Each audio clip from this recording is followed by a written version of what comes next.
Hello, everyone. Welcome to episode 9 of the iCast. I'm Michael Doeys, and I'm here again with Marty Sobo. Hey, Marty, how are you doing? Hey, how's it going? Great.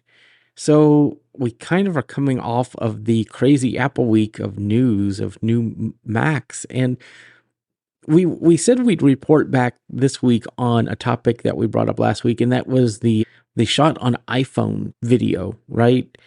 And Yep. they had a behind the scenes thing that came out the day after. And we learned more about how they did this. And I know, Marty, you kind of had some reservations last time, but after watching this video, did that kind of change anything for you? Like, did it make it more clear, or was it kind of still like, well, I don't know really what's different?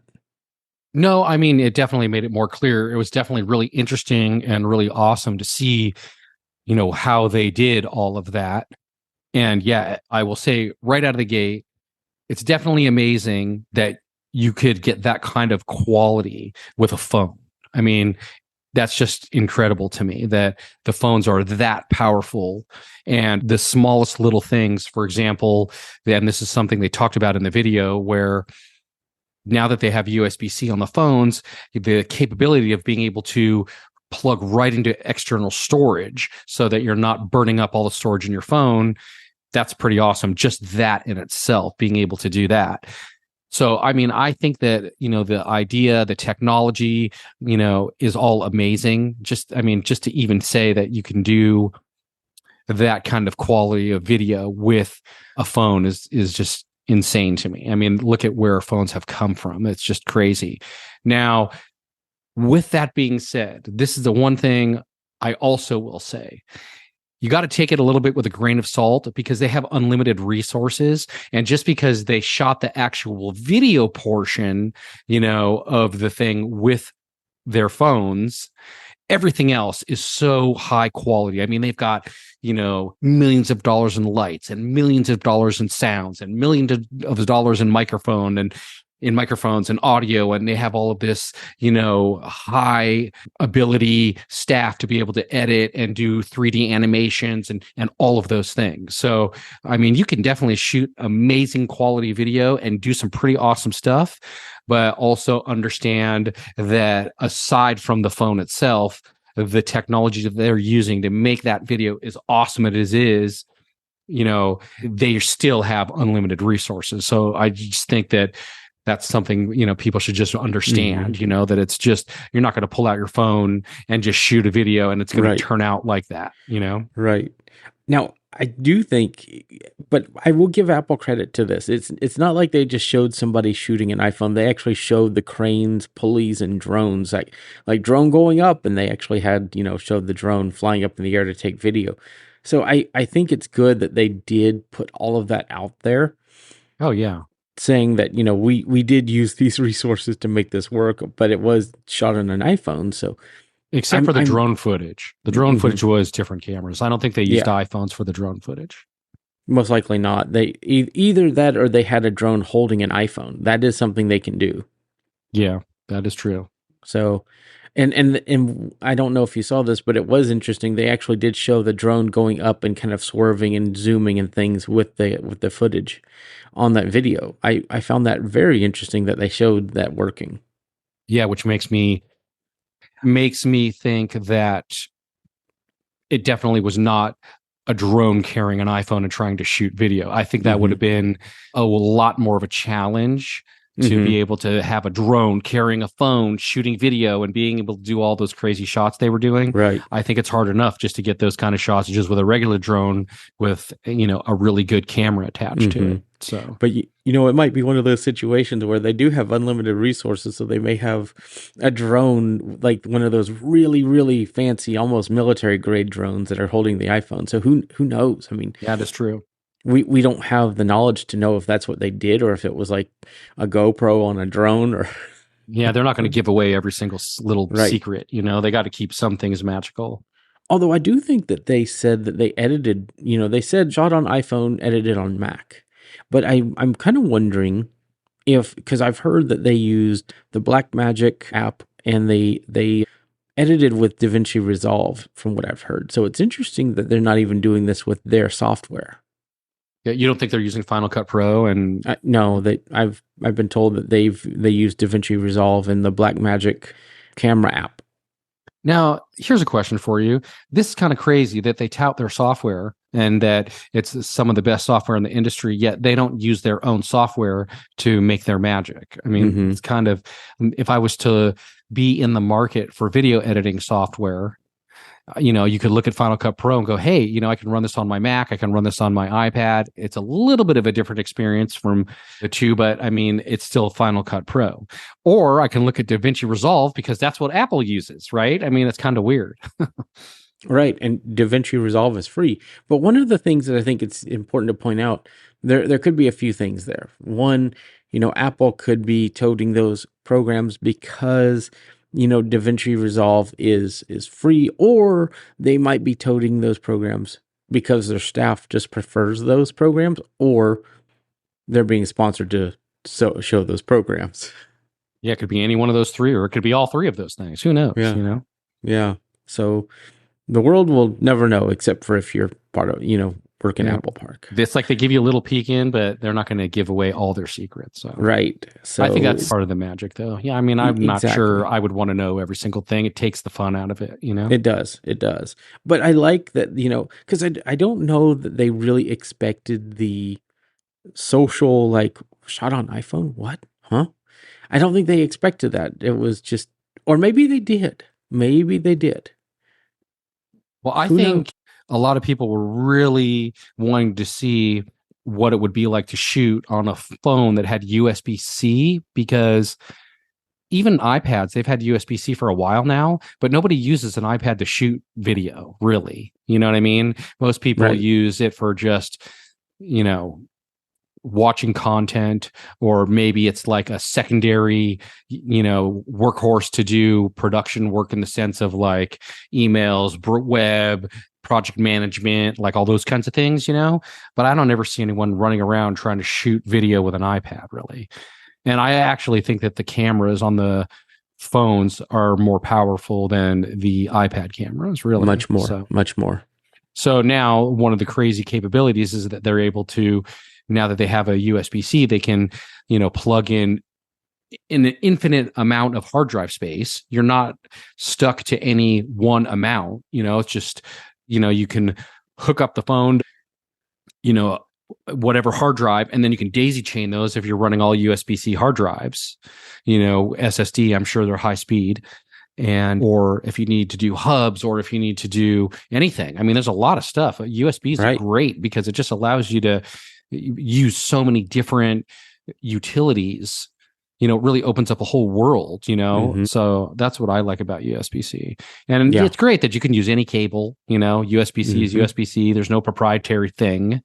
And if you can get all your other devices on USB-C, you're really needing like just one cable and you're kind of good to go, So that's what I like about it. Well, it's interesting that you bring that up because, we're at a point where, and I'm kind of wondering how well this would go. And I would love to see some YouTubers out there like, iJustine or others hook up some tripods and just put iPhones in their space and use it for both B-roll and for B-roll and for their main video roll shooting footage, and see how well it goes. I mean, even just in general, like, I'm kind of wondering how well that would work. I would say the only downfall is, and actually there probably is a workaround, I'm not sure, but you can hook it up to anything. I mean, that USB-C port is powerful. You can get a USB-C hub, and then if you have a USB-C hub that has pass-through power, you can even be charging your phone or keep your phone charged while doing a bunch of other stuff at the same time. Right. So, I mean, if that's the case, you're pretty much sky's the limit, really. I think the only limitation is I don't know that it will do it on like those spinning platter drives. I don't know if you could record to those. But I don't think anybody would use a platter drive at this point. It's too slow. Yeah, I mean, I know a lot of people still have platter drives, but I want to test it and see if it will do it. So that might be worth checking out. But one thing I will throw in here so people do understand is there is a difference in the regular iPhone 15s and the iPhone 15 Pro and Pro Max. The data speed is slower on the regular one opposed to the Pro. So yes, it is like 480 megabits a second, where it's like the Pro can go up to 10 gigabytes a second. Yeah. Or something like that. Or 10 gigabits, I think that's something like that. Mm-hmm. Yep. But for sure you will need a Thunderbolt cable to make that work. Yep. And or I think if you buy one through Apple, it's what $50 or something, $50 to $70, or USB type USB 3.0 cable for sure. The cable that comes in the box with your iPhone, even the Pros, is a USB 2-speed cable. So keep that in mind. Yep. And expect to pay more than other cables. That cable is going to be a lot more expensive than just a regular USB-C cable. Now, what if you were to buy like a Thunderbolt cable? I'm sure that would work. I don't know if it will go to the full, capabilities of Thunderbolt. So I would look for anything that has USB 3.0 on the label. Good to know. 3.0, everybody. So we did get more confirmation that on the new Macs, the 14-inch MacBook Pro does only have the 2 ports on the left side instead of the 3 that we have on the bigger machines. I don't know about the HDMI or the SDXC cards. There is HDI and SD card slots on there. There is. They just removed the one USB-C. So instead of having 3 USB-Cs, 2 on the left, 1 on the right, you just have the 2 on the left, and there's not 1 on the right. And see, one thing I will say about this machine, it kind of comes back to, if you want something in that mid-range, like $15.99, it's a good price. But when you start customizing that thing, you might as well go up to the 14-inch. Well, they're both 14-inch. The 14-inch Pro. Well, yeah, like starting with the Mac, or it would be the M3 Pro, I think, is the one step up from the regular M3.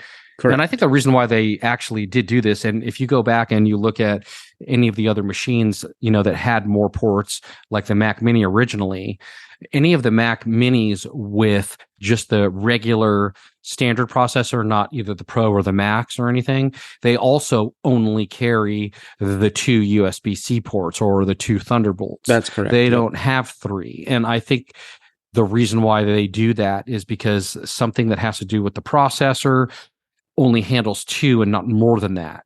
Mm-hmm. So I think that's why they removed one of the ports. Right. But you have MagSafe. There's ways to get around it. I mean, realistically, if you're really concerned about it, you could bump up, But if you don't want to bump up and you want to stay in that price range, you can definitely use MagSafe to charge. That still leaves you 2 open USB-C ports to play with.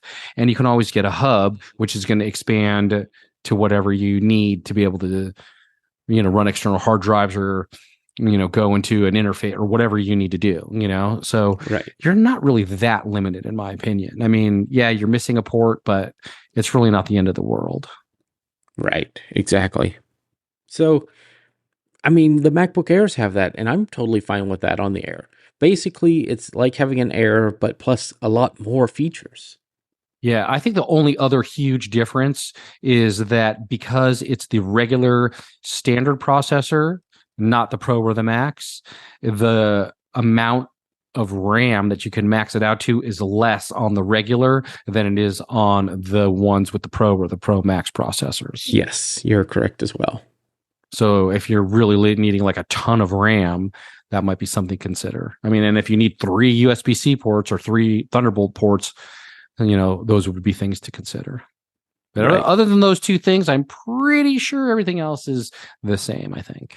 Yes. Oh, I guess there's one other caveat. On that low model, you can't get that new black color. You only can get those on the bumped up versions. Oh, interesting. Yeah. That was the other thing. I was surprised about that, actually. I was like, really? They're going to be doing that with the color? So you can only get that black color on the upper end versions. So Right. That's very interesting. Good information. So the new Macs are really neat. I mean, I plan to get one. I skipped the M2 lineup, but I'm probably going to go up to the M3. And do you think we're ever going to get to a point where Apple is just like, okay, we're just going to do quiet releases again? You know, they did that for a while with Intel's. They just quiet released the new machines. Do you think we're going to get to that point with Apple Silicon, or do you think it'll always be a press release or a video like we've had? I think unless it's something extraordinary, like a full redesign of the machine and they want to introduce the machine, or in this case, it was the next generation of processor, which they want to make a big deal out of because they want to show people how much faster it is. They also wanted to introduce that base model or lower entry 14-inch because they were getting rid of that 13-inch MacBook Pro. I think unless there's some significant reason, I think if it's just going to be a hardware bump, in terms of processor or something like that, they're probably going to do press releases, in my opinion. And this is what they've done in the past. I mean, there's a lot of times in the past where, all of a sudden you'll see, hey, they released new whatever, and it's just really the next generation or the next bump of whatever the chip is. But anything else is the same. They didn't really change anything. I think if it's something like that, they just do a press release. They're not going to waste all their time to go, hey, we stuck a new processor and you know what I mean? Right. Yeah, I think once the M factor has been not as cool, like the Apple Silicon factor is not as cool anymore, they'll just kind of quiet it down to, the press releases and things like that. Now, there was reports a while back once we got really far into the Apple Silicon world, and maybe this is why they're comparing these to Intel, right? But I think it's worth talking about for a minute here. Do we think that Rosetta 2 will be end of life once they feel like enough people have made it over from Intel? I think at some point it probably will be, but I think it's going to be around for a while. And the reason why I say that is because it takes a lot longer for the third-party vendors to update their software. And sometimes there's hardware involved as well. I know a lot of the pro video and pro audio people who do that kind of work use a lot of outboard gear. And a lot of that outboard gear needs software to run it. So they are not as fast as Apple to update their software all at one time and go boom, you're ready to go. I mean, usually it's a whole process. You have the outboard gear and the software that runs that needs to be updated to be compatible. But then you have all the plugins, and those all come from third-party vendors and on and on. And all of that stuff needs to be completely updated and work well before they're going to kill it. I mean, right now, currently, I know a lot of people who do professional audio, and they're still on Intel because they're just not ready to go 100% into M processor world yet because of that exact reason. They either have plugins, software, hardware, and all of that stuff that it's just not all cohesive exactly with the M series processors yet. So I think they will eventually get rid of it, but I think it's going to be way down the line. Right. Okay. So I think the last thing that we really had to discuss was, and it kind of depends on if you're a fan of this, so I'm sure some people will be clicking off at this point. But we there was a big thing that came up recently about the Beatles. And the reason why I bring this up is Steve Jobs was a huge fan of the Beatles and different artists like that. And they released a new album, and even in Apple Music, you can find information about this album and things like that. And they have some videos. They released a new song called Now and Then, and it's probably the only song I really care for by the Beatles. I don't know why. Just such a different sound from what they've done, wherever they performed. It's very interesting. And I think it's worth mentioning, Steve Jobs was a huge fan of them. They did a lot with Apple and things like that. So if you're not into the Beatles, I would still check it out. Check out the song. Have you looked into this at all, Marty? Yeah, I did. I read a little bit about it. I heard a little bit of it. First of all, I'm going to say there is no denying that the technology that we have to be able to do something like this is incredible. I mean, just to be able to create a new Beatles song all through technology with, I mean, some of them aren't even around anymore. This is all stuff they had a long time ago, and they were able to take the technologies that we have now and put together a brand new song, really with all the original members and sounds and instruments and things that they've had. And so here, it's amazing that we have the technology to be able to even do something like this. And like you were saying, the production is different from other older Beatles stuff. I think that goes just to say about just technology in general. The kind of technology people are using now is much different than when they actually recorded. When they actually recorded, everything was like play it live, play it raw. It's a recording as them playing it, you know, and a lot of times now they don't do that. They now can like do take after take, because it just goes onto a hard drive. They're not using tape anymore, where before they would have to do roll the reel, cut the tape with the razor blades and do all that stuff. And now, they don't even have to do that. Now they can do take after take, and they don't have to have the whole entire band there. One person at a time can do vocals, guitars, drums, and then they take all this technology once it's recorded, and they have the ability to mix it all together and make it sound really good. And it's a totally different way of doing it than when they originally did it. So of course you're going to get a little bit of a different sound. It's still amazing any way you look at it that anyone can just do what they did and come out with like a new Beatles song that way. I mean, I think Right. it's amazing to even just think about that. Right. Right. For sure. And Mm. you can even I've heard a lot of the songs are being remastered kind of the same way that they did this song. So it's very interesting to they put, I don't remember the name of the song, but on the album they're slowly releasing new songs with that are remastered the way they did Now and Then, and it's very interesting just to see what they're doing and how they're doing it. So Well, I mean, one thing now that is just hugely different from back then is everything is just compressed down to nothing. You're not mhm. getting the full quality of the audio. Everyone now listens to all their music like on their phone, on the go, streaming over any streaming service. It's not the same. I mean, at least for me anyway, it's totally a different sound when you can get the total uncompressed, full quality sound that you get, from the original. That's you're never going to get anything better than that as long as the quality of the recording sessions were done right and well. Now everybody just smushes it down to nothing and makes it a squashed MP3. I mean, and yeah, it could sound good, but if you really were to sit down and put on something from way back then that was, done in one of those old classic studios with the fullest sound and, totally uncompressed, it's just a whole different experience. Yeah, I can imagine that it's very interesting, comparing music today and even sounds and different things that we make on our devices compared to what things were. It's I think the comparison is very worth the study, really and truthfully. And that's why I wanted to bring this to the show today, because it is kind of an Apple related thing because of the music. Music is in Apple's genes, as Steve would say, I believe.